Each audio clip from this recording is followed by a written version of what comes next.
রাখ তোর রমজান মাস, রাখ তোর রোজা।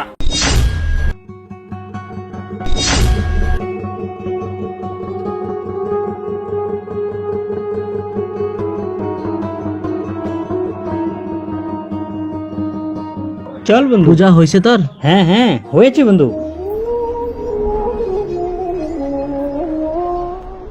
আমরা তো অনেক দিনের বন্ধু, তাই না বন্ধু? একে অপরের কাছে সবকিছু শেয়ার করি, তাই না বন্ধু? হ্যাঁ বন্ধু, তুই তো আমার কলিজার বন্ধু রে তুই।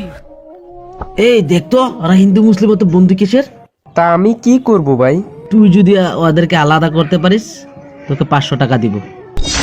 তুই সত্যি হ্যাঁ বলতেছস, দিবি তো? কারণ আমি জানি ওইটা কোনোদিনও সম্ভব না। আরে বন্ধু তুই খালি দেখতে থাক আমি কেমনে কি করি, ঠিক আছে? হে ভাইয়া, একটু আমার সাথে আসো তো। আরে ভাই আসো না বলতেছি। বন্ধু তুইও না ভাইয়া, যে কোনো আরে একজন। বন্ধু যা, তুই যা, আমার তোর উপর পুরো বিশ্বাস আছে। ঠিক আছে থাক, তাহলে আমি আসি। ঠিক আছে যাও, হ্যাঁ কাউকে বলবে না। হ্যাঁ ঠিক আছে। এ বন্ধু, এই ছেলেটা কি বলছিল? আরে না তেমন কিছু বলছে না, ছাড় বাদ দে এসব, চল। বাদ দিব মানে? ও বুঝলাম, এই লোকটা পিছন থেকে এটাকে মানা করছে তোকে, তাই বুঝি আমাকে বলছিস না? এই বুঝি তোর আমার উপর বিশ্বাস?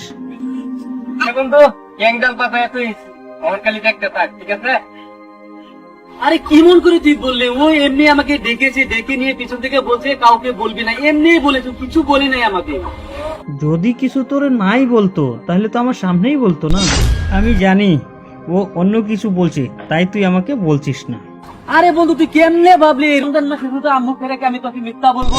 রাখ তোর রমজান মাস, রাখ তোর রোজা। আমি কোনো সময় ভাবতেই ভাবছি না তুই আমার লোক অত বড় একটা বিশ্বাসঘাতক করবি। আজকে থেকে তোর আর আমার বন্ধু এই কথা কে যা।